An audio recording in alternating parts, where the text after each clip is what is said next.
Ini isu masalah karomah, salah satu isu yang dijadikan fitnah untuk memecah belah umat. Belakangan ini Pak, ada gerakan masif sistematis yang ingin membenturkan khususnya antara para habaib dan kiai.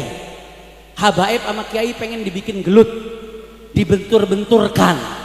Salah satu isu yang digunakan isu karomah ini, saudara. Digunakan isu rasial, rasis. Diadu-adu domba, saudara, pribumi dengan non pribumi, padahal sama-sama muslim, sama-sama warga NKRI, sama-sama Indonesia. Habib kiai dengan isu nasab lah, isu rasial, isu karomah lah, dibentur-benturkan, pengen dibikin ribut, saudara.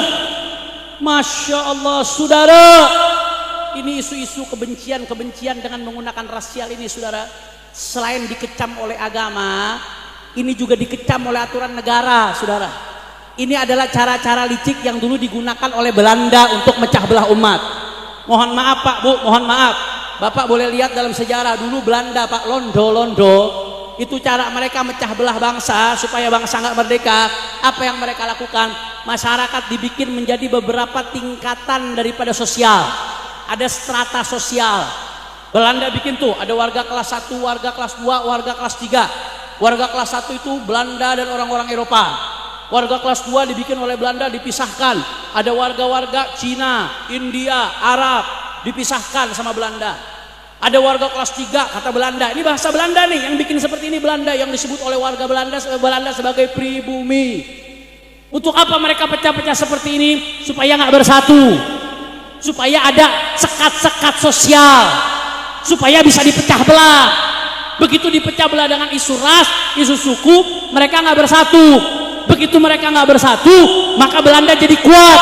Kalau Belanda jadi kuat, Indonesia nggak merdeka. Yang mecah belah dengan isu-isu rasial, dengan isu suku adalah Belanda. Warahmatullahi wabarakatuh.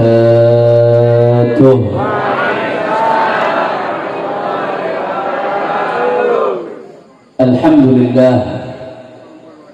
Alhamdulillahi Rabbil Alamin. Wabihi nasta'in ala umuri dunia wad din.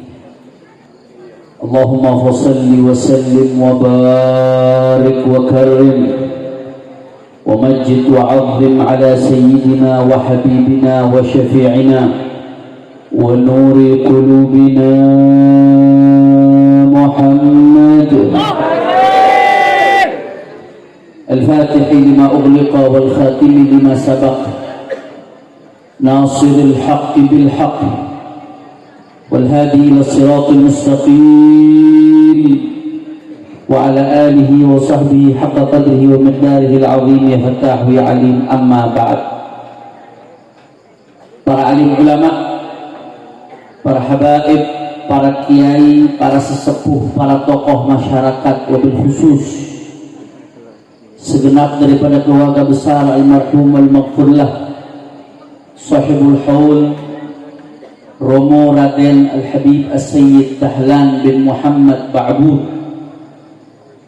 wabil khusus sahibul majlis, orang tua kita bersama Al-Habib Abu Bakar Ibn Hashim Ibn Al-Habib Dahlan bin Muhammad Ba'bud. Tidak lupa orang tua kita Al-Habib Hasan bin Agil Ba'bud, pesantren Al-Iman yang tadi kami silaturahmi ke sana. Syekhuna Kiai Al-Haj Taifur Mawardi yang kondisi kesehatannya Masya Allah tabarakallah tapi tetap semangat, tadi juga kami sowan ke beliau.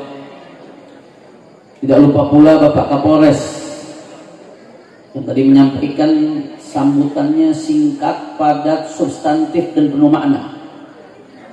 Dan semuanya, para habaib, para asatid, para kiai, para sesepuh, tidak saya sebutkan satu persatu tanpa mengurangi rasa hormat dan ta'zim saya kepada beliau-beliau semua. Kita doakan, mudah-mudahan guru-guru kita, para sesepuh kita, ulama-ulama kita, tokoh-tokoh kita, Allah panjangkan umurnya, Allah sehatkan badannya, Allah jaga zahir batinnya, Allah menangkan perjuangannya. Amin ya Rabbal. Dan salam penghormatan yang paling istimewa saya hadiahkan kepada masyarakat Purworejo, tamu-tamunya Sahibul Haul Habib Dahlan bin Muhammad Ba'bud. hadirin, hadirat, muslimin, muslimat, mukminin, mukminat yang hadir pada malam hari ini, semua angkat tangannya, kita minta sama Allah. Mudah-mudahan tidaklah kita keluar dari tempat ini kecuali semua dosa kita diampuni oleh Allah. Yang sakit Allah angkat penyakitnya, Allah sehatkan badannya. Semua yang hadir dilapangkan rezekinya, diberkahi kehidupannya, dibahagiakan dari dunia sampai akhiratnya.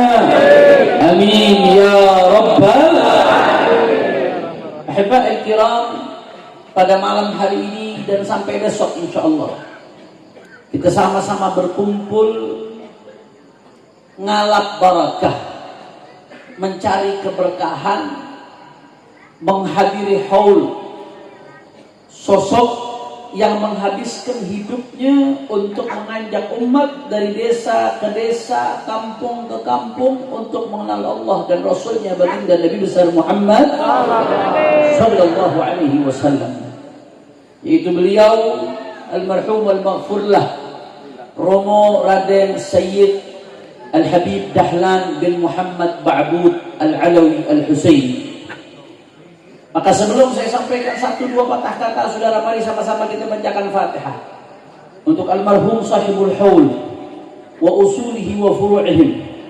Ala anna Allah subhanahu wa ta'ala yataghashshahum birrahmah wal maghfirah wa yadkhilhumul jannata birahmatih wa yu'idu alayna min barakatihim wa asrarihim wa anwarihim wa ulumihim wa nafahatihim fid dini wad dunya wal akhirah bisirril Fatihah.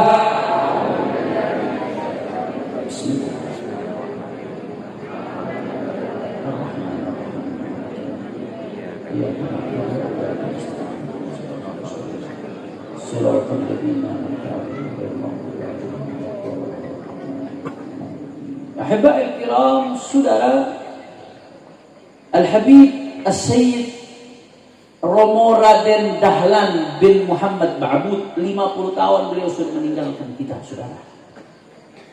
Para ulama mengatakan wa fil jahli qabla al-mauti mautun li ahlihi fa ajsaduhum qabla al-quburi qubur. Orang itu kalau bodoh, tidak punya ilmu, semasa hidupnya tidak memberikan manfaat ke orang lain, maka qablal mauti mautun li ahli, masih hidupnya saja sudah mati, saudara. Itu kalau orang nggak punya ilmu, orang tidak bisa memberikan manfaat kebaikan kepada orang lain, masih hidupnya sudah mati. Walaupun tampan, walaupun cantik, jasadnya, hakikatnya hanya kuburan bagi ruhnya, saudara. Tapi beda dengan orang berilmu, beda dengan ulama, beda dengan orang-orang saleh, beda dengan kekasih-kekasihnya Allah. Fafuz bil ilmi ta'ish hayyan bihi abada, an-nasu mauta wa ahlul ilmi ahya'u. Sebagaimana tadi yang disinggung oleh Pak Kapolres dalam sambutannya, orang-orang saleh, wali-wali Allah, jasadnya sudah dikubur, tapi namanya tetap hidup, saudara. Manfaatnya tetap hidup. Anda bayangkan Habib Dahlan Ba'bud 50 tahun udah wafat, saudara, tapi kecintaan kita kepada beliau pada malam hari ini berhasil mengumpulkan kita di tempat ini. Orang sudah wafat 50 tahun lalu, jasadnya sudah dikubur, dikebumikan, tapi masih membawa keberkahan di tengah umat. 50 tahun masih dikenang, ribuan orang rela kumpul di tempat ini, bahkan menginap sampai besok, saudara. Inilah yang namanya keberkahan. Mudah-mudahan kita ikut dapat keberkahan beliau, insyaallah. Dan ini tanda, saudara. Ini tanda tidak lain dan tidak bukan karena beliau kekasihnya Allah Subhanahu wa ta'ala. Kalau nggak bisa, saudara. Berapa banyak di antara kita yang mati wafat, anak istrinya sehari, 2 hari, 7 hari udah lupa, saudara. Apalagi tetangga, begitu tahlil selesai, berkatnya habis, ya udah lupa, saudara. Betul atau tidak? Betul atau tidak? Tapi ini 50 tahun wafat, kita masih kumpul, rela sampai jam 11 pulang, baru mulai ceramah, saudara. Demi orang yang sudah wafat 50 tahun lalu, ini tanda bahwasanya beliau kekasihnya Allah Subhanahu wa taala. Maqamul mahabbah yang diisyaratkan oleh Nabi sallallahu alaihi wasallam di dalam sebuah hadis qudsi, yang mana Allah Subhanahu wa taala berfirman. Apa kata Allah Subhanahu wa taala dalam Al-Qur'an?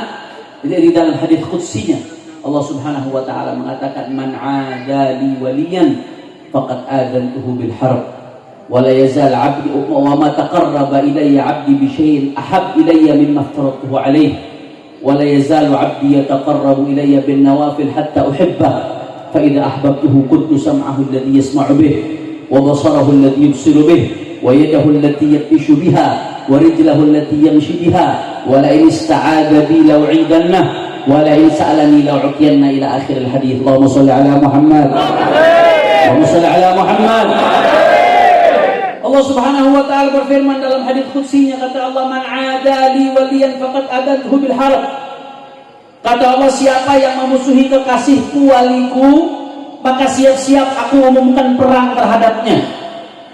Saya mau tanya sama orang Purworejo, kira-kira kalau ada manusia yang lemah, yang gak berdaya, ditantang perang sama Allah, hancur atau tidak? Nanti akan kita singgung di akhir Allah. Tapi menariknya lanjutannya apa kata Allah Ta'ala? Wa ma taqarraba ilayya 'abdi bi syai'in ahab mimma taraktuhu 'alaih.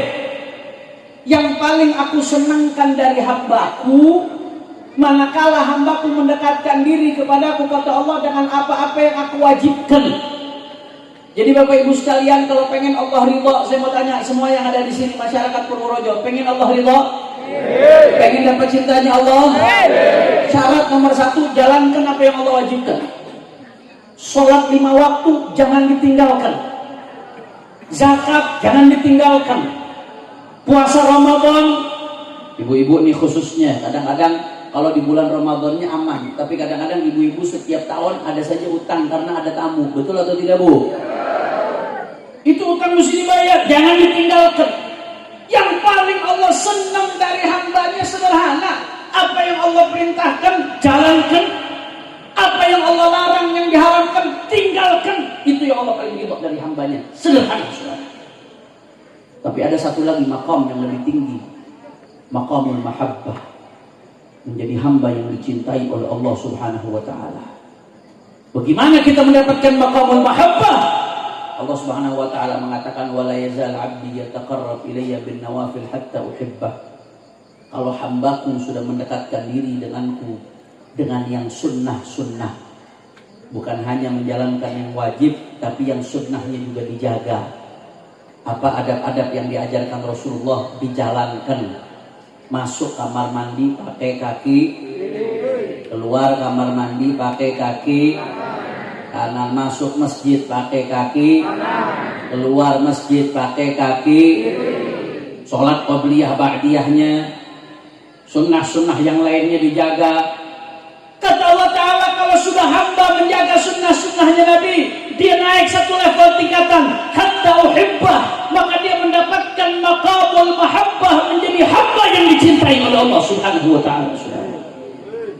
Kalau sudah dicintai Allah, luar biasa. Jangankan dicintai Allah, kadang-kadang manusia ini kalau sudah dapat perhatian dari orang yang dianggap berpengaruh, wah senangnya luar biasa. Fulan, kenapa? Orang dekat presiden. Wah, merasa hebat, kenapa? Karena dicintai presiden. Fulan, orang dekat Pak Kapolres, merasa hebat, kenapa? Karena merasa dicintai sama orang yang punya pengaruh. Tapi kalau orang jalankan sunnahnya Nabi, dicintainya oleh siapa? Allah. Jawab yang kompak, siapa yang maha besar? Orang kompak, orang semangat, siapa yang maha besar? Siapa yang maha kaya? Siapa yang maha perkasa? Siapa yang maha kuasa? Siapa yang maha memberikan segala-galanya? Allahumma shalli ala Muhammad. Allahu Akbar. Mencintai Allah Subhanahu Allah. Maka Allah mengatakan, fa idza ahbabtuhu, kalau aku sudah cinta kepada hambaku, kuntu sam'ahu alladhi yasma'u bih, aku menjadi pendengarannya, dia mendengar dengannya. wa basarahu alladhi yubsiru bih, aku menjadi penglihatan yang dia melihat dengannya, wa yadahu wa rijlahu wa la in sa'alani la'utiyanna, apa yang dia minta akan aku berikan, wa la in ista'adani la'u'idanna, apa yang dia mohon pertolongan akan aku berikan pertolongan, kata Allah Subhanahu wa taala, karena dia dicintai oleh Allah. Kadang-kadang timbul pertanyaan, Habib, apa maksudnya hadis tersebut, Habib? Kok Allah mengatakan di situ aku menjadi pandangannya, aku menjadi penglihatannya, aku menjadi pendengarannya, bahkan di hadis tersebut aku menjadi tangannya, kata Allah, aku menjadi kakinya, dan seterusnya. Allah ini kan laisa kamitslihi syai'un, Bib. Kita ini Ahlus Sunnah wal Jamaah meyakini Allah laisa kamitslihi mukhalafatuhu lil hawadits. Allah enggak sama dengan makhluk. Sama dengan makhluk saja mustahil, apalagi menyatu dengan makhluk. Itu namanya hulul wal ittihad. Itu di luar keyakinan Ahlus Sunnah wal Jamaah. Allah sama dengan makhluk saja mustahil, apalagi Allah menjadi makhluk. Haram, mustahil kita meyakini seperti itu. Tapi di hadis ini Allah Ta'ala mengatakan, kalau aku sudah cinta sama seorang hamba, aku menjadi pandangannya, aku menjadi penglihatannya, aku menjadi tangannya, aku menjadi kakinya, dan seterusnya. Apa maksudnya hadis ini? Allah itu kan laisa kamitslihi syai'un. Allah itu mukhalafatuhu lil hawadits, gak sama dengan makhluk. Masa mau dibilang serupa dengan makhluk, apalagi menyatu dengan makhluk? Ini maksudnya hadis apa, saudara? Saya pengen lanjutin sebetulnya bahas hadis ini, cuman ini udah jam 11 kurang ini, saudara. Ini kalau di Jakarta, mohon maaf, jam segini, mohon maaf, banci saja sudah tobat ini, Bu. Saking malamnya. Tapi orang Purworejo ngajinya masih semangat. Lanjut atau jangan? Semangat. Lanjut apa jangan? Lanjut atau jangan? Masih semangat? Yakin? Betul? Saya pengen dengar dulu semangatnya orang Purworejo. Semua angkat tangannya. Takbir! Allahumma sholli ala Muhammad. Saudara, kalau memahami hadis itu, lihat syarah hadis, keterangan dari para ulama. Itu hadis tadi ada dalam Sahihul Bukhari. Sahihul Bukhari itu diuraikan makna-makna hadisnya oleh Al-Imam Ibnu Hajar Al-Asqalani di dalam kitabnya Fathul Bari. Al-Imam Ibnu Hajar Al-Asqalani dalam Fathul Bari ketika menguraikan hadis tadi, ketika Allah mengatakan kalau aku cinta kepada seorang hamba, aku jadi pandangannya, aku jadi penglihatannya, aku jadi pendengarannya, dan seterusnya, saudara. Di situ kata Imam Ibnu Hajar ada beberapa keterangan ulama yang disebutkan di situ, ibadah Allah. Di antaranya sebagian ulama menjelaskan maksud daripada hadis tadi, saudara, ai kuntu sam'ahu ai kuntu masmu'ahu fala yaltaddu illa bisama'i dzikri, kuntu mubsarahu fala yaltaddu illa biru'yati ayati. Maksudnya Allah aku menjadi pendengarannya, aku menjadi pandangannya di situ. Yang pertama kata ulama, maksudnya Allah Ta'ala itu menjadi sesuatu yang selalu dia dengar dan dia lihat. Maksudnya apa, Habib? Artinya Allah buat dia nggak senang kecuali mendengar ayat-ayat Allah. Kesenangannya zikir. Kalau hamba sudah Allah cinta, kesenangannya mendengar ayat-ayat Allah. Kalaupun dia lihat makhluk, dia lihat keindahan, dia saksikan itu semua sebagai tanda-tanda kebesaran Allah Subhanahu. Makanya jangan kaget, Bu. Banyak wali-wali itu kalau udah zikir, Masya Allah, nggak selesai-selesai, kuat, saudara. Imam Syafi'i itu, Bu, yang kita ikuti madhabnya Imam Syafi'i, itu kalau di luar Ramadan, satu hari hatam Quran satu kali. Bukan baca Quran ya, Bu, ya. Satu kali hatam Quran. Ada di sini yang seperti itu. Satu hari hatam TikTok ada. Satu hari hatam Quran sekali, itu di luar Ramadan. Kalau sudah masuk Ramadan, itu Imam Syafi'i satu hari siang hatam sekali, malam hatam Quran sekali. Kok bisa? Ya jangan kaget, dia hamba yang dicintai Allah. Sehingga sudah nikmat, lisannya nikmat, telinganya nikmat, mendengar ayat-ayat Allah Subhanahu.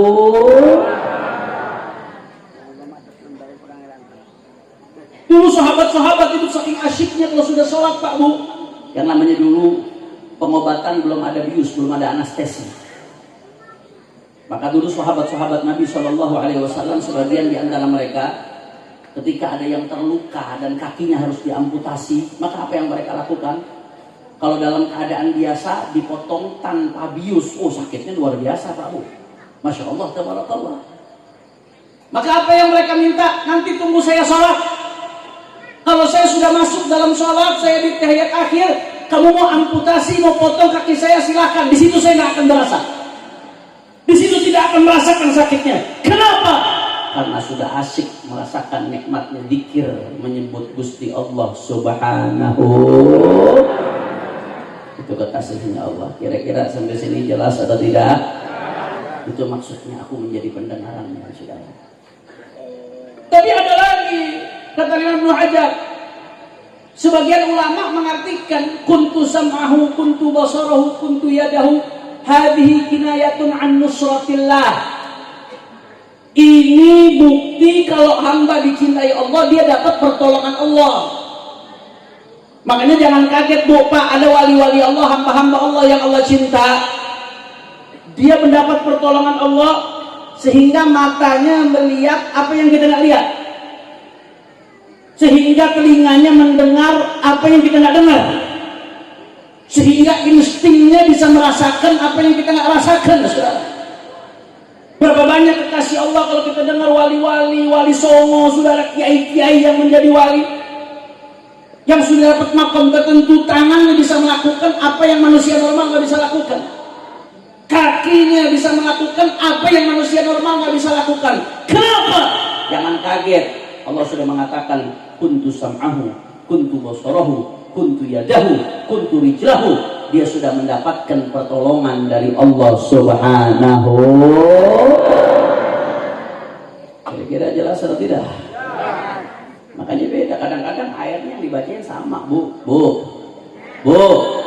air 1 gelas, yang bacakan airnya sama, yang bacakan sama-sama orang, sama-sama makan nasi. Tapi kalau yang bacakan kiai sama yang bacakan orang biasa, sama atau beda? Sama atau beda? Kenapa? Karena yang ini kekasih Allah, lidahnya udah mendapatkan keberkahan, saudara. Dapat pertolongan Allah, jangan disamakan. Makanya dalam Ahlus Sunnah wal Jamaah, Bapak Ibu sekalian, ada konsep yang namanya karomah. Namanya apa? Karomah. Kadang-kadang ada hamba-hamba Allah, kekasih-kekasih Allah yang memang sudah istiqomah, luar biasa, nggak pernah meninggalkan yang wajib, nggak melakukan yang haram, istiqomah, ngamalkan yang sunnah. Akhirnya Allah tunjukkan darinya karomah. Kalau kita dengar kiai-kiai dulu, ada yang terbang, ada yang nggak mempan dibacok, ada yang nggak bisa dibakar dan lain sebagainya. Kiai-kiai zaman dulu, jangan kaget, itu namanya karomah. Apa itu karomah, Habib? Menurut Ahlus Sunnati wal Jamaah, karomah itu adalah amrun khariqun lil adah, yadharu ala yadi waliyin lillah ikraman minallahi ta'ala. Suatu perkara yang tidak umum, yang menembus daripada kebiasaan. Biasanya umumnya orang nggak bisa begitu, tapi ini menembus kebiasaan. Yang memang Allah Subhanahu wa Ta'ala tunjukkan tersebut pada kekasihnya sebagai penghormatan dari Allah untuk kekasihnya tadi. Ini sesuatu yang khariq lil adah, Pak Bu, yang luar biasa, yang kadang-kadang nggak bisa dijangkau dengan akal manusia biasa. Kalau terjadi pada seorang nabi, itu disebut mukjizat. Disebutnya apa? Mukjizat. Nabi Musa bisa membelah lautan. Saya mau tanya, ajaib atau tidak? Itu namanya mukjizat. Luar biasa. Rasulullah SAW bisa keluar air dari jari jemari Nabi. Nabi bisa membelah bulan, dan itu dibuktikan secara ilmiah, saudara. Dikabarkan dalam Al-Quran. Belum lagi mukjizat-mukjizat Rasulullah yang lainnya. Itu disebut mukjizat. Sesuatu yang luar biasa, yang khariq lil adah. Kalau terjadi pada seorang nabi untuk membuktikan keabsahan kenabiannya, itu disebut mukjizat. Tapi kalau terjadi pada seorang wali yang merupakan pengikut daripada Nabi Muhammad karena kesolehannya dia, maka itu disebut karomah. Apa bisa terjadi, Habib? Bisa. Makanya dalam Ahlus Sunnah wal Jamaah kalau kita lihat wa athbitan lil auliya karamah paman nafaha fan bidan kalamah. Di dalam Jauharut Tauhid yang dibaca di pesantren-pesantren NU, dibaca sama kiai-kiai kita, kata ulama apa? Fa athbitan lil auliya karamah, yakinilah karamah wali itu ada nyata. Paman nafaha fan bidan kalamah, kalau ada orang yang mengingkari karamah wali, buang jauh-jauh itu. Wal auliya dawu karamatin rutab wa man tahawli waladin min ghairi ab. Di dalam Nazam Tubat disebutkan bahwasanya yang namanya karamah wali tingkatannya itu bertingkat-tingkat. Walaupun kadang-kadang nggak masuk di akal, bisa. Kenapa? Karena yang memberikan Allah Subhanahu. Jangan lihat walinya. Kalau walinya manusia, walinya makan nasi, walinya bisa sakit.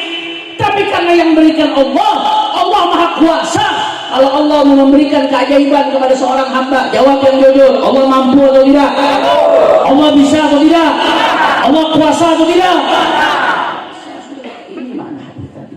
Kenapa saya singgung ini Bapak Ibu sekalian? Karena saya sedih Pak Bu, saya sedih.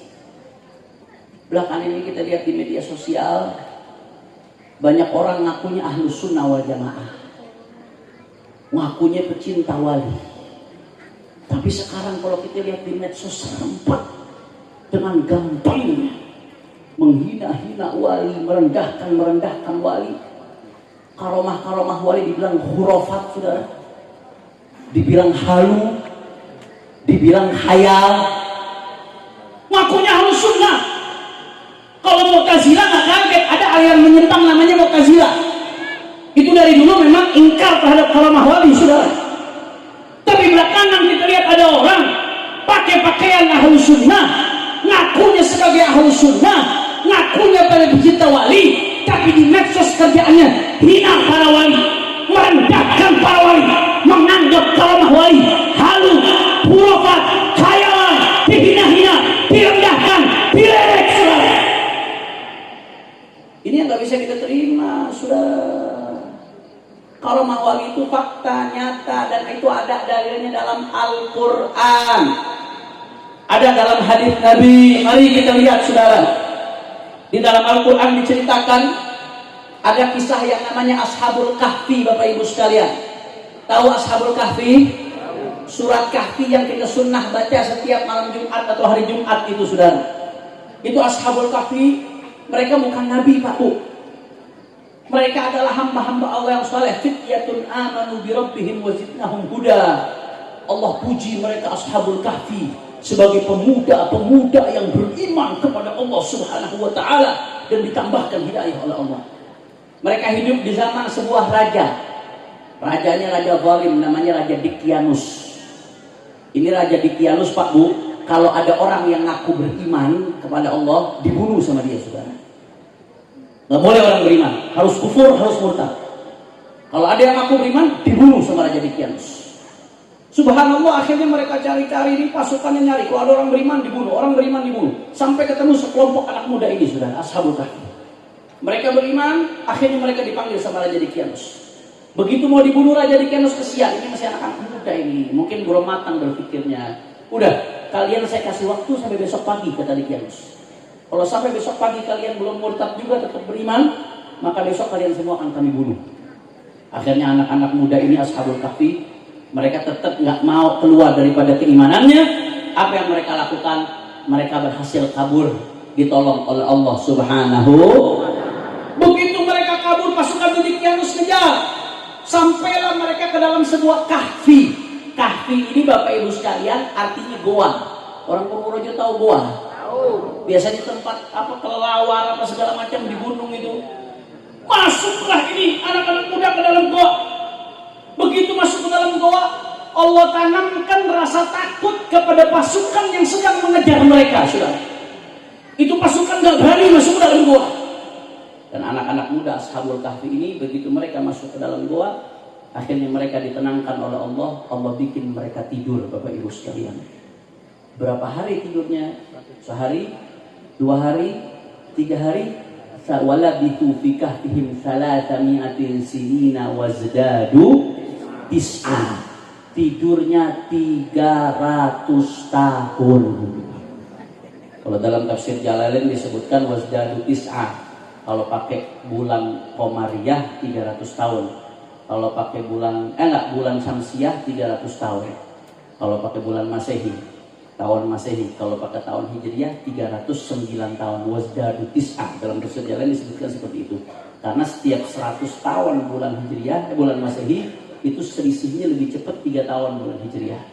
Orang kalau umurnya 100 tahun Masehi berarti umurnya Hijriahnya 103 tahun. Wa labithu fi kahfihim 300 sinina wazdadu tis'ah. 309 tahun tidur dalam gua. Dan menariknya Pak Bu, apa yang terjadi? Mereka begitu bangun dari tidur 309 tahun, bangun dalam keadaan sehat walafiat, seger buger. 309 tahun. Mereka ngerasanya begitu bangun tidur cuma setengah hari. Bahkan begitu bangun dalam keadaan lapar, akhirnya mereka ada uang, bawa uang. Disuruh temannya, coba kamu ke pasar diam-diam. Begitu sampai ke pasar, orang-orang bingung. Ente kok bawa uang 300 tahun lalu ini? Orangnya udah mati semua, rajanya sudah mati. Mereka bangun 300 tahun, tidur dalam keadaan sehat, seolah-olah tidur hanya setengah hari. Yang cerita Al-Qur'an. Ini bukan Nabi Pak, tapi tidur 300 tahun lebih. Jawab yang jujur, ajaib atau tidak? Ajaib atau tidak? Bu, jangankan 300 tahun Bu, saya kalau tidur lebih dari 8 jam bangun-bangun makan Panadol Bu. Pusing. Apalagi tidur lebih dari 12 jam. Kalau kata orang Betawi salah bantal. Bangun-bangun nggak bisa nengok saudara. Betul. Ini kadang-kadang bulan puasa nih anak-anak laki suka Masya Allah nih. Habis sahur tidur, bangun-bangun udah mau maghrib, latihan mati saudara. Itu bangun-bangun pusing, gak bisa. Orang Pak, naudzubillah min dzalik, kalau ada orang koma, mudah-mudahan kita semua dikasih sehat walafiat. Yang sakit-sakit sembuh semua insya Allah. Orang-orang yang koma itu sebulan, 2 bulan, seminggu, 2 minggu itu mesti pakai makanan, pakai selang dia makan, kalau nggak mati. Badannya digerak-gerakin supaya nggak kaku, saudara, dikasih minyak. Ini 300 tahun tidur dalam goa, bangun-bangun berasa setengah hari, sehat walafiat, seger buger. Mereka bukan nabi, mereka hamba Allah yang soleh. Jawab lagi yang jujur, ajaib atau tidak? Ajaib. Dahsyat atau tidak? Khurafat dasmu. Jelas atau tidak? Jangan lihat manusianya. Kalau lihat kemampuan manusia terbatas, tapi lihat kudrat kemampuan Allah Subhanahu. Siapa yang maha besar? Siapa yang maha kuat? Siapa yang maha kuasa? Siapa yang maha perkasa? Kalau Allah mau kasih keajaiban untuk hambanya, Allah mampu atau tidak? Takbir! Allahumma shalli ala Muhammad. Khurafat dasmu. Kira-kira jelas atau tidak? Lanjut tapi jangan. Terus malam. Lanjut. Allahumma shalli ala Muhammad. Allahumma shalli ala Muhammad. Ada lagi di Al-Quran kisah Nabi Allah Sulaiman alaihissalam. Ketika Nabi Allah Sulaiman ketika itu Balqis dengan pasukannya ingin datang menuju Nabi Allah Sulaiman alaihissalam. Ketika itu Nabi Allah Sulaiman, Balqis ini Bu, Ratu Balqis ini ratu besar. Di bawah Ratu Balqis itu ada ribuan raja, saudara. Ratu Balqis adanya di daerah Yaman, sedangkan Nabi Allah Sulaiman adanya di daerah Syam, daerah Palestina yang sekarang jadi Palestina. Mudah-mudahan saudara-saudara kita di Palestina diberikan kemenangan oleh Allah. Israel cepat hancur. Amin ya Rabbal. Itu Nabi Allah Sulaiman katakan kepada orang-orang di sekitarnya, siapa yang bisa mendatangkan singgasana Ratu Balqis ke tempat saya? Ini Ratu Balqis di Yaman Pak. Nabi Allah Sulaiman di Syam, jaraknya jauh. Masya Allah, seperti jarak rudal kiriman Houthi sekarang sampai ke Israel itu. Itu jauh, nggak main-main itu jarak sudah. Ini singgasananya Ratu Balqis besar. Nabi Sulaiman minta, siapa sekarang di antara kalian yang bisa datangkan singgasana Ratu Balqis ke tempat saya? Kata Ifrit, coba saya saja, saya bisa datangkan sebelum kamu berdiri. Sebelum kamu diri dari tempat dudukmu. Kelamaan masih, Nabi Sulaiman nggak mau. Akhirnya datang satu orang. Qala alladhi 'indahu 'ilmun minal kitab ana atika bihi qabla an yartadda ilayka tarafuk. Di Al-Quran diceritakan, saudara. Ada seorang, kata Allah Ta'ala, alladhi 'indahu 'ilmun minal kitab. Dia bukan seorang nabi, tapi dia seorang hamba Allah yang saleh. Di dalam tafsir Ibnu Katsir disebutkan bahwasanya namanya adalah Asif bin Barkhiyah, saudara. Asif. Jadi orang Purworejo jangan kaget. Kalau di Jawa Barat, saya Jawa Barat soalnya, banyak yang namanya Asif, itu nama dari kisah dalam Al-Quran, saudara. Asif bin Barkhiyah. Asif bin Barkhiyah. Itu alladzi indahu ilmun minal kitab. Seorang yang punya ilmu dari kitab. Dalam tafsir disebutkan dia punya Ismullahil A'zam. Dia punya nama Allah yang A'zim, yang Allah sembunyikan untuk kekasih-kekasihnya, yang mana kalau seorang kekasih Allah minta kepada Allah dengan nama tersebut, langsung dikasih oleh Allah Subhanahu wa Ta'ala. Dia diri, qala alladhi 'indahu 'ilmun minal kitab, Asif bin Barkhiyah, yang Allah ajarkan ilmu daripada kitab. Dia datang ke Nabi Allah Sulaiman, ana atika bihi qabla an yartadda ilayka tarafuk. Wahai Nabi Sulaiman, aku bisa mendatangkan singgasana Balqis sebelum pandangan matamu berpindah. Jadi kamu melihat sana ke arah sana sejauh mungkin kamu melihat pandangan matamu. Sebelum pandangan matamu berpindah, aku akan mendatangkan singgasana Balqis tersebut ke depanmu. Kata Asif bin Barkhiyah kepada Nabi Allah Sulaiman alaihi salam, saudara. Dan akhirnya apa yang terjadi? Ya, begitu Nabi Sulaiman mengalihkan pandangannya, tiba-tiba singgasana Balqis sudah ada di depan daripada Nabi Allah Sulaiman. Allahumma shalli ala Muhammad. Allahumma shalli ala Muhammad. Ini Asif bin Barkhiyah bukan nabi, Pak. Bapak cari di kitab mana juga nggak ketemu namanya Nabi Asif. Asif bin Barkhiyah orang saleh, wali Allah.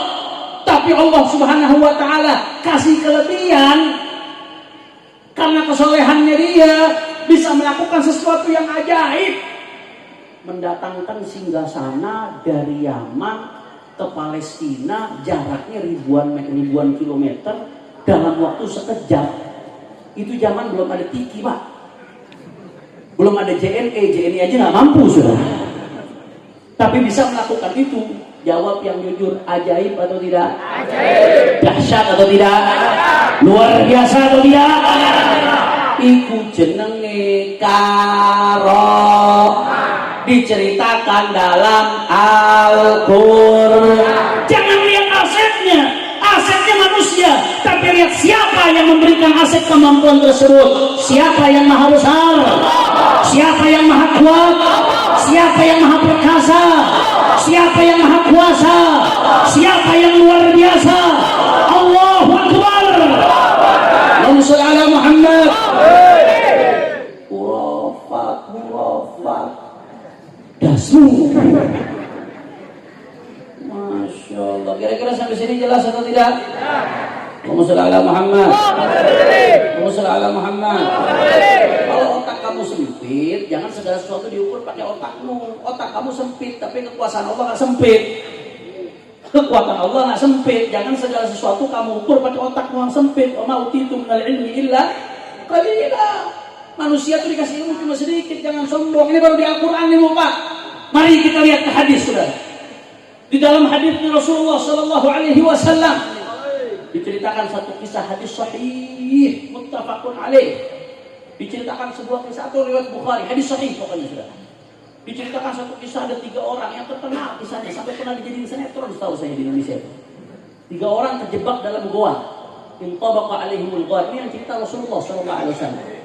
Mereka bukan nabi, mereka orang-orang soleh, saudara. Mereka terjebak dalam goa. Tiba-tiba ketika terjebak dalam goa tersebut tertutup batu yang sangat besar yang udah nggak bisa bergeser lagi, saudara. Akhirnya mereka bingung. Ini kejebak dalam goanya ketutup batu besar. Kalau sampai mereka nggak bisa keluar, mati di dalam udara, susah, makanan nggak ada. Akhirnya apa yang terjadi? Ada satu di antara mereka minta, Allah ya Allah ya Rabb, hamba suka berbakti sama orang tua ya Allah. Ini orang Masya Allah, dia kalau orang tuanya belum makan, maka keluarganya nggak dikasih makan. Selalu orang tuanya yang didahulukan sama dia. Baktinya luar biasa. Rasulullah ceritakan kisah tersebut, saudara. Akhirnya apa kata orang tadi? Ya Allah ya Rabb, dengan berkat baktinya saya kepada orang tua saya, ya Allah, tolong bukakan gua ini. Akhirnya guanya kebuka sedikit Pak, tapi masih sedikit, belum bisa keluar. Orang yang kedua minta lagi sama Allah, ya Allah ya Rabb, hamba pernah meninggalkan zina ya Allah. Ada satu perempuan yang hamba cinta, hamba senang, hamba udah berduaan sama dia, kesempatan depan mata, nggak ada orang yang lihat. Tapi di situ hamba ingat kepadamu ya Allah, hamba takut kepadamu ya Allah. Akhirnya dia tinggalkan itu zina. Meninggalkan maksiat itu Pak termasuk pahala paling besar. Berbuat taat semua orang bisa, tapi meninggalkan maksiat nggak semua orang bisa. Makanya meninggalkan maksiat itu termasuk pahala yang paling besar. ya Allah, berkat hamba pernah meninggalkan zina ya Allah, bukakan goa ini ya Allah. Akhirnya terbuka lagi goa sedikit, tapi mereka belum bisa keluar. Satunya lagi orang yang ketiga, dia orang yang amanat, yang betul-betul menjalankan amanat yang ada pada dirinya. Dia minta sama Allah, ya Allah ya Rabb, berkat amanat yang hamba jalankan itu ya Allah. Ada ceritanya panjang, saya nggak ceritakan terlalu panjang kalau di sini saya bahas semua saudara. Dia minta ya Allah berkat menjalankan amanat ini ya Allah, bukakan gua ini. Akhirnya orang yang ketiga ini minta, dibukakan lagi sama Allah Ta'ala, sampai mereka bertiga bisa keluar dari gua tersebut. Alhamdulillah. Dari kisah ini yang diceritakan oleh Rasulullah SAW, para ulama sepakat termasuk cara doa yang ampuh adalah tawassul bil amal soleh. Kalau anda bapak-bapak, ibu-ibu sekalian punya hajat, maka minta sama Allah dengan keberkahan amal. Misalkan ibu sedekah masuk ke masjid, sedekah ngasih 100.000 misalkan, atau 10.000, 20.000 sedekah. Saya mau tanya, sedekah amal soleh atau bukan? Amal soleh. Habis sedekah minta ya Allah ya Rabb, dengan berkah sedekah ini sembuhkan penyakit hamba ya Allah. Itu termasuk cara doa yang ampuh. Pokoknya Bapak Ibu habis melakukan amal apa nih? Habis sholat nih. Sholat amal soleh itu bukan? Ya Allah, dengan keberkahan sholat ini ya Allah, ampuni dosa hamba ya Allah, kabulkan hajat hamba ya Allah, utasi utang hamba ya Allah. Itu termasuk cara doa yang paling ampuh. Jelas atau tidak? Tapi yang kedua yang menarik, yang kita bisa lihat dari hadis ini apa? Ini keajaiban terjadi. Batu yang begitu besar nutup goa bisa bergeser. Yang secara hitung-hitungan itu nggak mungkin terjadi saat itu saudara. Dan ini Allah tunjukkan untuk hamba Allah. Dia bukan nabi, dia bukan rasul, dia orang soleh. Yang seperti ini namanya karomah. Jujur jawab, ajaib atau tidak? Ajaib. Dahsyat atau tidak? Jangan lihat manusianya. Kalau manusianya terbatas, tapi lihat siapa yang memberikan, yaitu Allah Subhanahu wa Ta'ala. Siapa yang maha besar? Allah. Orang kompak sebut nama Allah. Siapa yang maha besar? Allah. Siapa yang maha kuat? Allah. Siapa yang maha perkasa? Allah. Siapa yang maha kuasa? Allahu Akbar. Allahumma shalli ala Muhammad. Bahkan sahabat juga kejadian Pak. Kejadian sama sahabat yang ajaib-ajaib seperti ini. Sayyidina Umar bin Khattab radhiyallahu taala anhu ardah, mudah-mudahan kita dapat keberkahan beliau. Amin. Khalifah Rasulullah sallallahu alaihi wasallam. Bagaimana diceritakan dalam Syiar Alamin Nubala dan diceritakan di dalam banyak kitab saudara. Sayyidina Umar bin Khattab di zaman kekhilafahan beliau, ketika itu Sayyidina Umar bin Khattab lagi khutbah. Ketika beliau khutbah di Madinah, tahu-tahu kalau bahasa orang Betawi nggak ada angin, nggak ada hujan. Tiba-tiba nggak ada angin, nggak ada hujan. Pertengahan khutbah, Sayyidina Umar bin Khattab mengatakan, Ya Sariyah al-Jabalah, Ya Sariyah al-Jabalah, Ya Sariyah al-Jabalah. Hei Sariyah, naik ke arah gunung. Hei Sariyah, naik ke arah gunung. Hei Sariyah, naik ke arah gunung. Ini nggak ada angin, nggak ada hujan Pak, lagi khutbah tiba-tiba nyuruh orang naik gunung saudara. Itu sahabat satu Madinah bingung, ini Sayyidina Umar ada apa? Oh, tiba-tiba nyuruh orang naik gunung. Ternyata sekian waktu kemudian terungkap ada satu pasukan perang yang diutus oleh Sayyidina Umar bin Khattab untuk melakukan invasi militer saudara. Yang memimpin pasukan itu namanya Sariyah, laki-laki itu namanya Sariyah saudara. Itu diangkat oleh Sayyidina Umar untuk memimpin pasukan tersebut. Ternyata pasukan tersebut ketika balik ke Madinah, mereka cerita kepada orang Madinah, wahai orang Madinah, kami kemarin ketika perang, kami diutus ke tempat yang jauh sama Sayyidina Umar. Saat pertengahan perang, itu apa yang terjadi? Kami dikepung oleh musuh. Saat kami dikepung oleh musuh, kami udah hampir kalah. Akhirnya kami mendengar dari jauh suara Sayyidina Umar bin Khattab. Kata Sayyidina Umar, Syariah naik ke atas gunung. Syariah naik ke atas gunung. Syariah naik ke atas gunung. Padahal Sayyidina Umarnya jauh, Bu, Pak. Sayyidina Umar di Madinah. Ini pasukan perang jauh entah di mana. Saat itu belum ada handphone, belum ada walkie-talkie. Saat itu belum ada yang namanya streaming. Saat itu belum ada internet. Tapi suara Sayyidina Umar bisa menembus jauh sampai kepada pasukan memberikan instruksi. Akhirnya pasukan itu mendengar suara Sayyidina Umar, mereka langsung naik ke arah gunung. Gara-gara mereka naik ke arah gunung, akhirnya mereka berhasil menghindari kepungan musuh. Dan musuh posisinya di bawah, mereka di atas. Mereka pun dengan mudah mengalahkan musuh. Alhamdulillah. Jawab lagi orang Purworejo, jawab yang kompak. Sayyidina Umar Nabi atau bukan? Rasul atau bukan? Tapi suaranya bisa sampai ke tempat yang begitu jauh sekali didengar oleh banyak orang. Ajaib atau tidak? Ajaib. Dahsyat atau tidak? Ini namanya Jangan lihat Sayyidina Umarnya. Sayyidina Umarnya manusia, saudara. Manusia mulia, manusia termulia kedua setelah Sayyidina Abu Bakar Siddiq radhiyallahu taala anhu arba. Tapi beliau bashar, manusia. Tapi lihat siapa yang memberikan. Yang memberikan Allah yang maha mampu. Siapa yang maha kuasa? Siapa yang maha perkasa? Siapa yang maha memberikan segalanya? Kalau Allah mau memberikan hambanya, Allah mampu atau tidak? Allah bisa atau tidak? Allah kuasa atau tidak? Takbir! Gak usah jauh-jauh, Pak. Gak usah jauh-jauh. Dulu kiai-kiai kita, pejuang-pejuang kita, saudara, syuhada kemerdekaan Indonesia, itu perang bawa bambu runcing. Paling mentok golok, pedang, tombak. Lawannya Belanda, lawannya Jepang yang udah pengalaman perang dunia, saudara. Senjata Belanda macam-macam dengan meriamnya. Mereka saat itu udah punya pesawat, saudara, dengan senjata apinya. Saya mau tanya secara hitung-hitungan akal manusia, strategi perang manapun bisa ngitung bambu runcing melawan pistol, harusnya yang menang pistol atau bambu? Pistol. Tapi bambu runcing menang. Karena tadi, saudara, ini bukan soal senjata, tapi ini juga soal sujud hamba-hamba yang dimuliakan oleh Allah Subhanahu. Iku jenenge karomah. Ya, walaupun Pak Bu, saya perlu garis bawahi di sini, yang namanya karomah wali orang-orang soleh nggak melulu harus hal-hal yang ajaib, nggak melulu harus hal-hal terbang, bisa kebal bacok dan lain sebagainya. Enggak. Istiqomahnya mereka itu adalah karomah terbesar. Habib Dahlan Ba'bud 50 tahun wafat, tapi masih bisa mengumpulkan ribuan orang. Ini karomah terbesar. Istiqomahnya beliau masuk ke desa-desa, menyebarkan thariqah al-alawiyah, mengajak orang untuk berzikir, untuk sholat, untuk ingat Allah sampai beliau wafat. Itu karomah terbesar, saudara. Kiai-kiai yang ngajar santri di pondok-pondoknya, ngajar sampai sehari 1 jam, 2 jam, 5 jam, 7 jam, sampai mencetak para ulama. Itu karomah terbesar. Para wali songo yang mengislamkan Pulau Jawa, itu karomah terbesar. Istiqamahnya para wali adalah karomah, saudara. Ibadahnya mereka karomah, amar ma'ruf nahi munkarnya mereka karomah.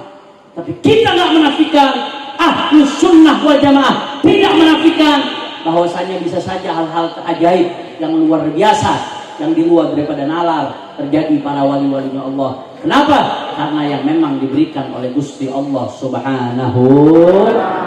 Makanya besok-besok Bu, kalau ada orang ngaku ahlus sunnah, pakai pakaian ahlus sunnah, tapi suka meledek karomah wali, nganggap khurafat, nganggap nggak masuk akal, nganggap halu, dia dusta, dia bukan ahlus sunnah. Itu ajaran Mu'tazilah, Bu, ajaran yang menyimpang daripada ahlus sunnah wal jamaah. Itu yang pertama.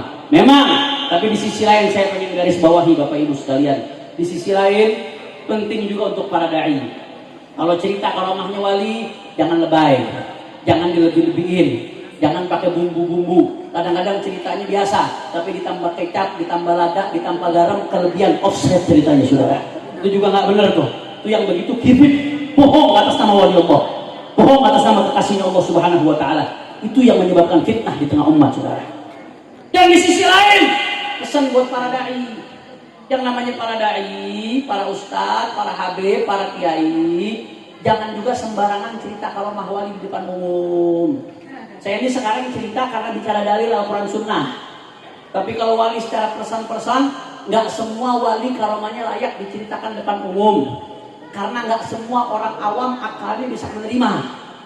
Kalau orang awam akhirnya diceritakan karomah wali, kemudian dia ngeledek, dia ngejek, khawatir kesian dia.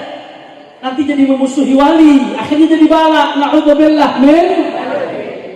Para dai, para ustadz, para kiai kalau mau cerita wali jangan cerita karomahnya, ajaib-ajaibnya, cerita istiqomahnya, cerita kesolehannya, cerita mujahadahnya.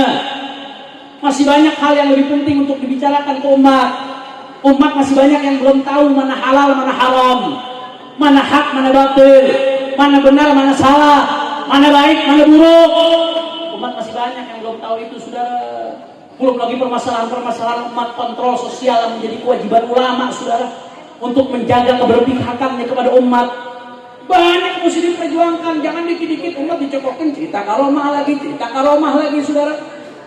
Rasulullah SAW sudah mengatakan, amarana Rasulullah SAW an-nazilan nasa manazilahum. Kata Sayyidatuna Aisyah, kami diperintahkan oleh Rasulullah kalau bicara yang disesuaikan sama orang yang diajak bicara.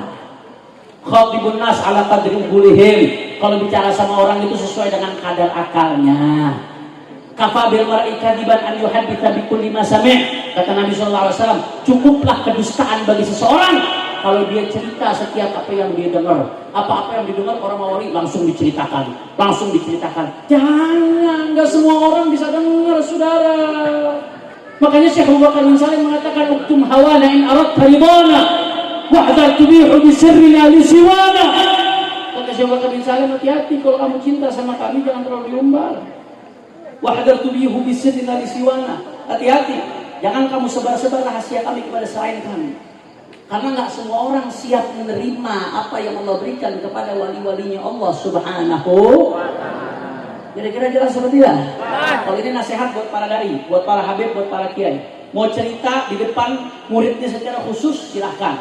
Di depan komunitas secara khusus, silahkan. Atau sekali-sekali supaya umat nggak buta tentang ini, silahkan, saudara.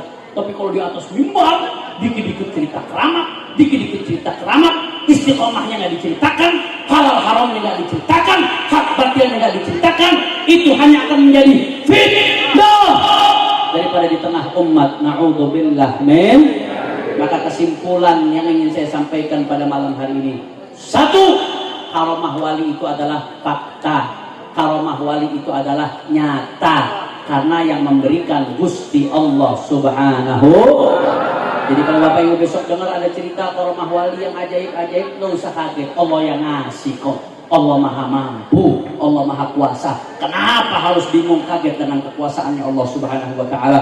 Tapi di sisi lain, yang kedua, catatan yang ingin saya berikan, hati-hati orang-orang yang menceritakan karomah wali harus jujur, jangan bohong, jangan dusta, jangan dilebih-lebihkan, saudara, sehingga bisa menjadi fitnah di tengah umat. Yang ketiga, saudara, mereka para dai hendaknya tahu skala prioritas di dalam menyampaikan di tengah umat. Sampaikan cukup istiqomahnya, sampaikan cukup tentang bagaimana ketekunannya dalam ibadah, dalam amar ma'ruf nahi munkar. Sampaikan yang hak, yang batil, yang benar, yang salah. Jangan dikit-dikit cerita karomah yang aneh-aneh di tengah umat, khawatir jadi fitnah di tengah umat. Na'udzubillah min. Kira-kira sampai sini jelas atau tidak? Jelas atau tidak? Hanya saya mau tanya, semangat di sini siap cinta kepada para wali? Siap berada di barisannya para wali? Siap pegang teguh ajaran Ahlus Sunnah wal Jamaah? Takbir! Sallu ala Nabi. Maka terakhir sebagai penutup, saudara, sengaja saya sampaikan ini pada malam hari ini, saudara, karena ini isu belakangan dijadikan fitnah untuk memecah belah umat, saudara. Ini isu masalah karomah, salah satu isu yang dijadikan fitnah untuk memecah belah umat. Belakangan ini, Pak, ada gerakan masif sistematis yang ingin membenturkan khususnya antara para habaib dan kiai. Habaib sama kiai pengen dibikin gelut, dibentur-benturkan. Salah satu isu yang digunakan isu karomah ini, saudara. Digunakan isu rasial, rasis. adu domba saudara, pribumi dengan non pribumi, padahal sama-sama muslim, sama-sama warga NKRI, sama-sama Indonesia. Habib Kiai dengan isu nasab lah, isu rasial, isu karomah lah, dibentur-benturkan, pengen dibikin ribut saudara. Masya Allah saudara, ini isu-isu kebencian dengan menggunakan rasial ini saudara, selain dikecam oleh agama, ini juga dikecam oleh aturan negara saudara. Ini adalah cara-cara licik yang dulu digunakan oleh Belanda untuk pecah belah umat. Mohon maaf Pak Bu, mohon maaf, Bapak boleh lihat dalam sejarah dulu Belanda Pak, Londo itu cara mereka mecah belah bangsa supaya bangsa nggak merdeka. Apa yang mereka lakukan? Masyarakat dibikin menjadi beberapa tingkatan daripada sosial. Ada strata sosial. Belanda bikin tuh, ada warga kelas 1, warga kelas 2, warga kelas 3. Warga kelas 1 itu Belanda dan orang-orang Eropa. Warga kelas 2 dibikin oleh Belanda, dipisahkan.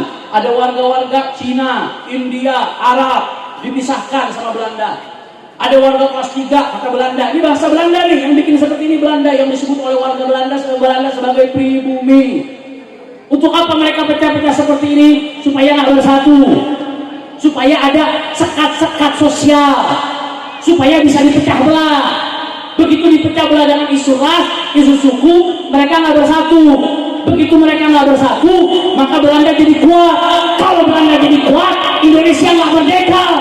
Yang pecah belah dengan isu-isu rasial, dengan isu suku adalah Belanda. Jelas atau tidak? Jelas atau tidak? Kemudian saudara, begitu menjelang Indonesia merdeka, alhamdulillah, ada yang namanya Sumpah Pemuda, saudara. Selesai. Apapun suku kita, apapun budayanya, kita tetap satu Indonesia. Bahkan ada Sumpah Pemuda Arab setelah itu, saudara. Itu isinya apa? Kami anak-anak peranakan Arab menyatakan kami semua satu bangsa, kami bangsa Indonesia. Dan begitu pilau ketika Indonesia merdeka, kita mendeklarasikan yang namanya Bhinneka Tunggal Ika. Apa itu Bhinneka Tunggal Ika, saudara? Boleh beda-beda suku, boleh beda-beda bahasa, boleh beda warna kulit, beda-beda kelompok, bahkan beda agama di negeri kita, tapi tetap satu semua Indonesia. Sudah menyatu, sudah Bhinneka Tunggal Ika, sudah merdeka, sudah Sumpah Pemuda. Untuk belakangan ada yang mau benturkan Habib dengan non Habib, pribumi dengan non pribumi, padahal sama-sama orang Indonesia. Kiai dengan Habib dibikin ribut. Begitu Habib Kiai ini ribut, apa yang terjadi? Judi online makin merajalela di mana-mana. Saya mau tanya zaman sekarang nih Pak Bu, yang main judi online, ate ora? Banyak atau tidak?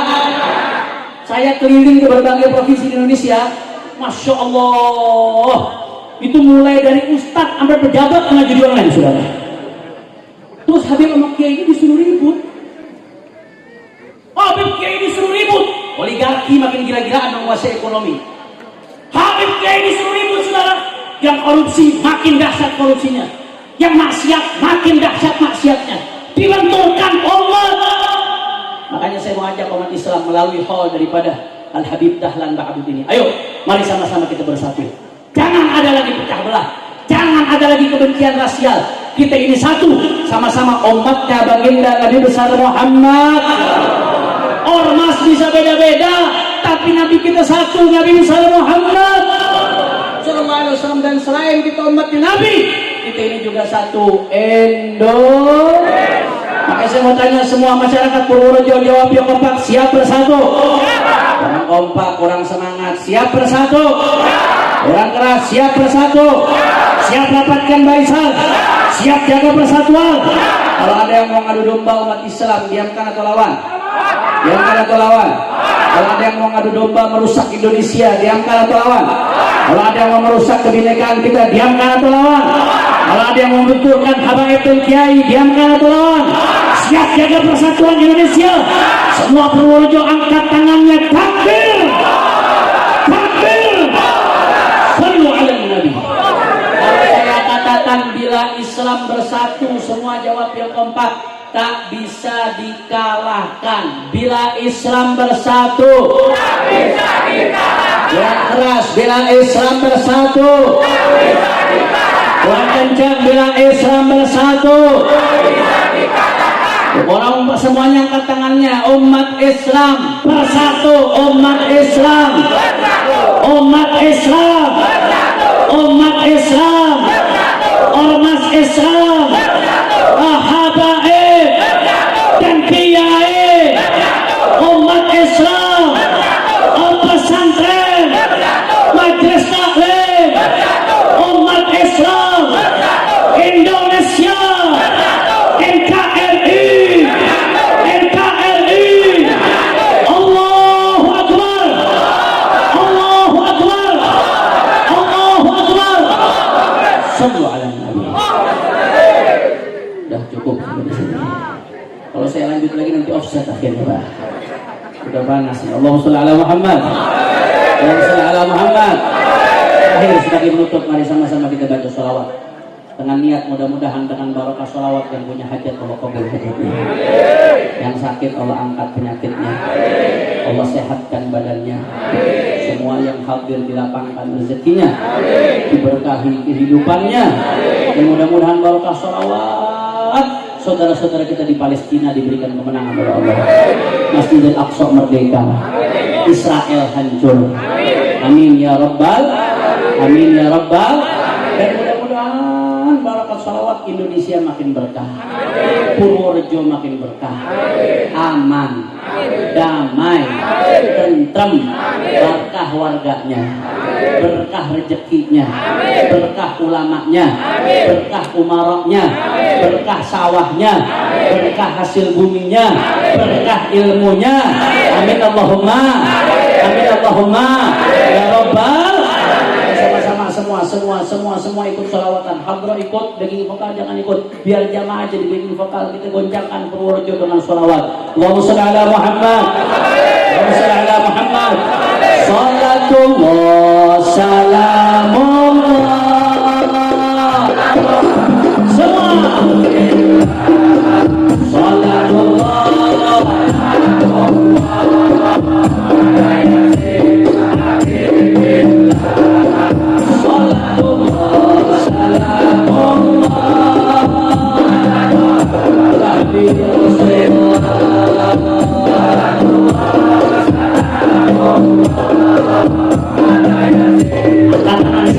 Minta sama Allah.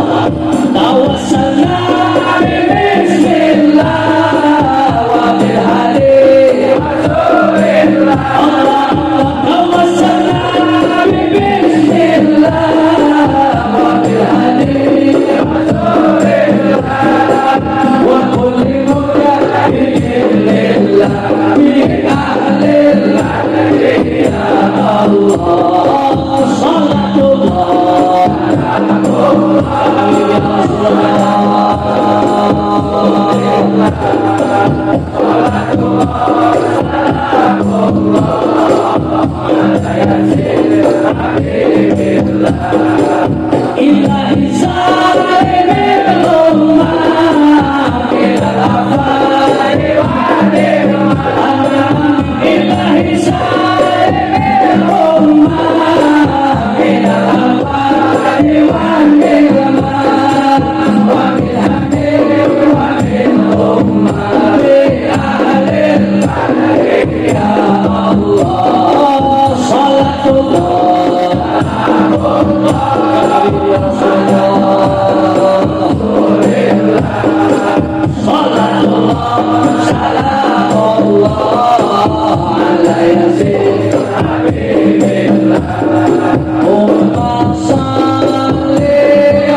وتفرقنا من بعده تفرقا معصوما ولا تجعل أحدا فينا ولا منا ولا معنا شقيا ولا محروما اللهم اهدنا بهداك واجعلنا ممن يسارع في رضاك ولا تولنا وليا سواك ولا تجعلنا ممن خالف أمرك وعصاك واقض لنا ولوالدينا ولأولادنا ولأحبابنا ولمشايخنا hajat. Semua yang punya hajat angkat tangannya, tundukkan kepala, minta masing-masing dalam hati hajatnya, minta semua, insyaallah Allah kabulkan berkat para uli Allah.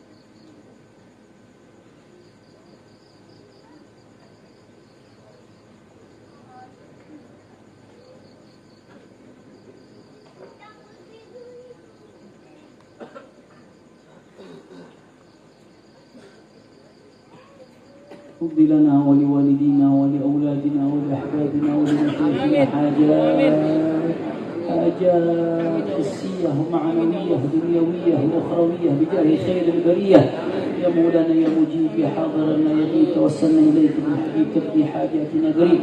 ثم إلى خصوصا صاحب الحول الحبيب الداعي إلى الله الحبيب دهلا بن محمد بعبود بعلوي ووصوله وفره موالد الرحمن والعفو ووالدينا ووالديكم وأمواتنا وأمواتكم وأموات المسلمين جميع. أن الله يتغشاهم بالرحمة والمغفرة ويدخلهم الجنة برحمته ويجعل علينا من بركاتهم السر. الفاتحة. بسم الله الرحمن الرحيم.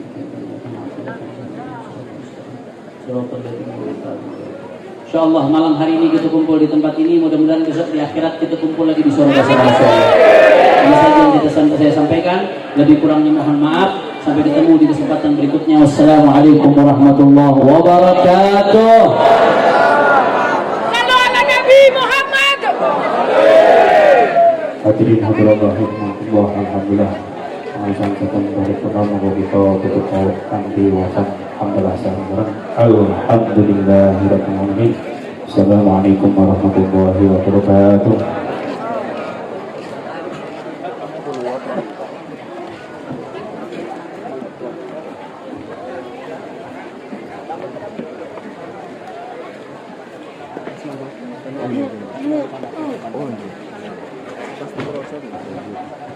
Alhamdulillah wa syukru